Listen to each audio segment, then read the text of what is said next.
안녕하세요 여러분, 부자오빠입니다. 최근에 마이크론이나 웨스턴 디지털에서 일본의 키옥시아를 인수할 수 있다고 해서 반도체 업계에 이목이 집중되고 있습니다. 이게 삼성전자 투자자 입장에서는 굉장히 신경 쓸 수 있는 내용이거든요. 왜냐하면 지금 낸드 플래시 글로벌 점유율 1위가 삼성전자인데, 마이크론이나 웨스턴 디지털에서 키옥시아를 인수하게 되면 거의 삼성과 어깨를 나란히 하게 됩니다. 어느 기업이 인수를 하든 삼성전자 입장에서는 굉장히 위협적인 요인이 될 수가 있겠죠. 자, 일단 작년 4분기 기준으로 낸드 플래시 시장 점유율을 보면 삼성전자가 32.9%로 압도적인 1위입니다. 그리고 웨스턴 디지털이 14.4%로 3위, 마이크론이 11.2%로 5위인데, 이 둘 중 한 곳에서 현재 점유율 2위인 키옥시아를 인수할 수 있다는 얘기거든요. 그런데 키옥시아 점유율이 무려 19.5%나 됩니다. 만약에 웨스턴 디지털이 키옥시아를 인수하게 되면 약 34%가 되나요? 그럼 단번에 점유율 1위가 됩니다. 삼성전자를 꺾는다는 얘기죠. 만약에 마이크론이 인수하게 되면 30.7%니까 삼성전자보다는 조금 아래지만 단번에 2위로 올라서게 됩니다. 그러니까 어떤 기업이 인수를 하든 간에 삼성전자 입장에서는 1위 자리를 위협을 받을 수 있다는 겁니다. 자, 그런데 만약에 웨스턴 디지털이 키옥시아를 인수해서 삼성전자보다 점유율에서 앞선다고 해도 삼성전자보다 위에 있다고 말할 수 있을까요? 점유율만 놓고 보면 물론 위에 있다고 할 수 있지만, 낸드 플래시는 치킨 게임의 가능성이 열려있는 사업입니다. 왜냐하면 D램과는 달리 좀 많은 업체에서 치열하게 경쟁을 하고 있기 때문에 경쟁이 심화되면 치킨 게임이 벌어질 가능성도 저는 충분히 있다고 봅니다. 점유율이 비슷하다고 가정을 하고 만약에 치킨 게임이 벌어진다면 어느 업체가 유리할까요? 돈 많고 기술력이 뛰어난 기업이 유리합니다. 왜냐하면 치킨 게임이란 것은 말 그대로 제 살을 깎아먹는 게임입니다. 얼마든지 원가 이하로도 경쟁이 붙을 수가 있습니다. 자, 그렇다면 만약에 원가 이하의 경쟁이 붙었을 때 어느 업체가 살아남을 가능성이 높은지 지금부터 한번 확인을 해보겠습니다. 일단 기업의 덩치를 판단하는 가장 기본적인 요건이 바로 시가총액이죠. 웨스턴 디지털의 시가총액은 약 24조이고 최근 5년간의 주가의 흐름을 보면 생각보다 그렇게 좋지는 않습니다. 연매출은 약 20조 전후로 나오는데 삼성전자의 연매출은 약 240조니까 거의 10분의 1 정도 규모라고 생각을 하시면 됩니다. 그리고 시가총액으로 보면 삼성전자가 거의 500조 가까이 되니까 약 20분의 1 정도 규모밖에 되지 않는 것이죠. 일단 삼성전자와 체급 차이는 굉장히 많이 납니다. 자, 다음은 마이크론인데요. 마이크론은 웨스턴 디지털과는 약간 급이 다르죠. 훨씬 더 큰 체급에 속하고 시가총액도 116조입니다. 그리고 메모리 반도체 세계 3위 기업이고 웨스턴 디지털보다는 훨씬 더 큰 기업이라고 보시면 됩니다. 최근 5년 동안 주가의 흐름도 비교적 좋은 편입니다. 자, 이번엔 삼성전자를 볼까요? 삼성전자의 시가총액은 약 509조, 그리고 연매출은 240조입니다. 최근 5년간 주가의 흐름은 마이크론과 거의 비슷하죠. 꾸준히 우상향해왔다는 것을 알 수 있습니다. 일단 기업의 규모로 봤을 때는 마이크론과 웨스턴 디지털은 삼성전자의 상대가 되지 않습니다. 뭐 속된 말로 치킨 게임이 만약에 벌어져서 돈발로 승부를 본다면 삼성전자가 이길 가능성이 매우 높겠죠. 우리 현실 세계에서도 웬만한 건 그냥 돈 많은 사람이 거의 다 이기잖아요. 그것과 거의 비슷하다고 보시면 됩니다. 기업 간의 경쟁도 결국에는 돈 많은 기업이 이길 가능성이 매우 높습니다. 그리고 여러분들이 하나 아셔야 될 게 있는데, 삼성전자는 이미 D램 치킨 게임에서 1등으로 살아남았던 기업입니다.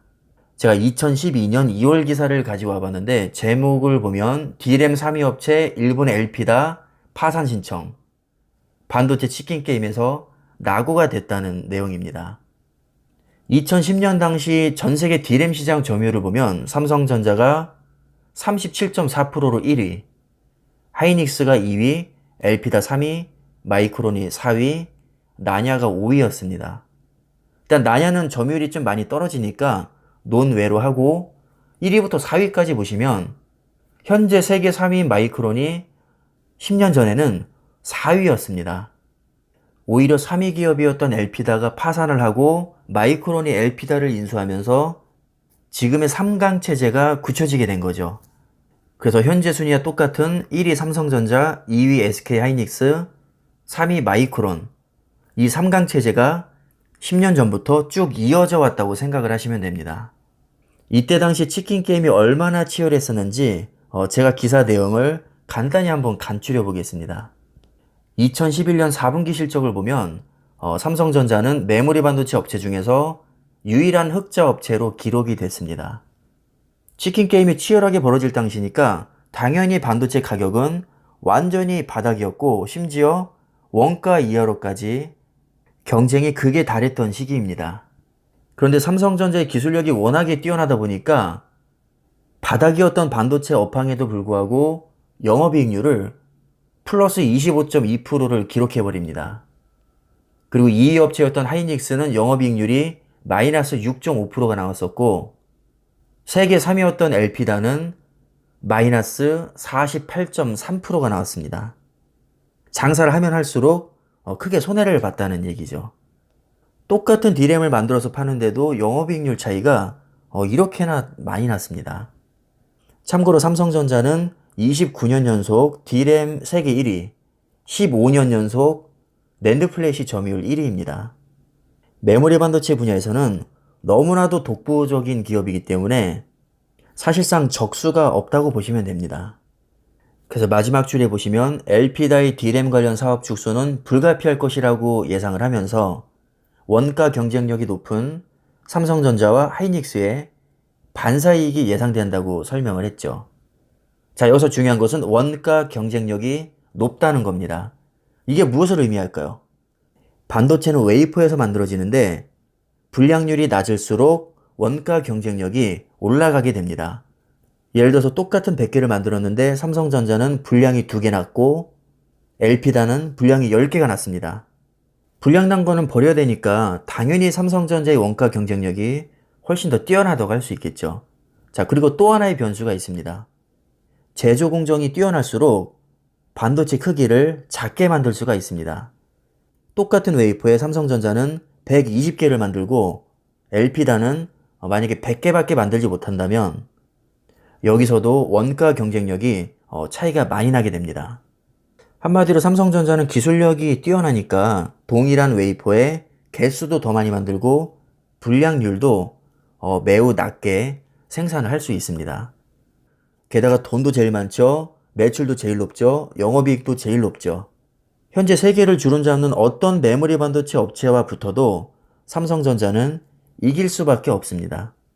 물론 지금은 기술 격차가 많이 좁혀졌다고 합니다. 어떤 기사를 보니까 몇 개월밖에 차이가 안 난다고 하는데 분명히 삼성전자가 여유를 부릴 시간은 없는 것은 맞지만 그렇다고 해서 엄청나게 심각한 위협을 받는다고 생각되지는 않습니다.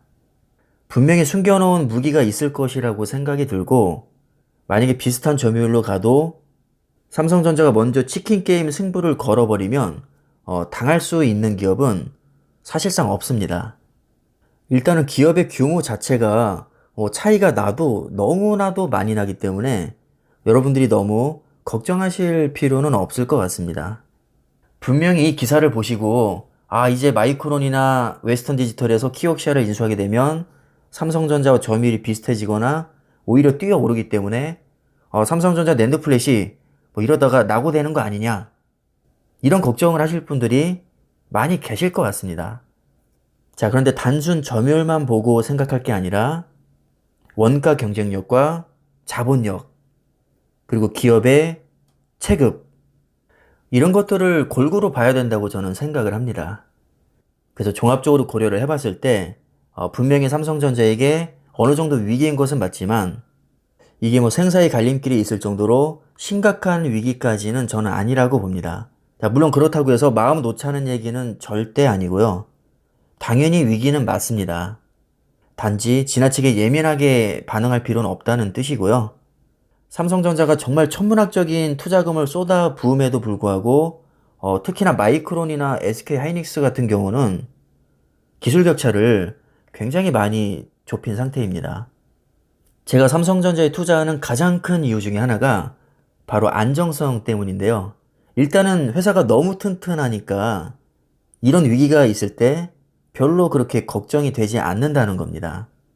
만약에 웬만한 기업 같았으면 야, 이러다가 진짜 낸드 플래시 시장 완전히 뺏기고 정말 최악의 경우에는 망할 수도 있겠다. 이런 위기감이 당연히 들 수밖에 없는데 삼성전자는 그 차원을 뛰어넘죠. 그만큼 기업의 규모가 너무나도 거대하고 현금성 자산만 현재 110조 이상을 들고 있으니까 솔직히 별로 걱정은 되지 않습니다. 혹시 너무 걱정하시는 분들이 계실까봐 제가 한번 다뤄봤고요. 뭐 그렇다고 전혀 걱정할 거 아니니까 아무런 문제 없다. 뭐 이런 뜻은 아닙니다. 제 영상의 취지를 잘 이해하셨을 거라고 믿고 오늘 영상은 이쯤에서 마무리를 하겠습니다. 감사합니다.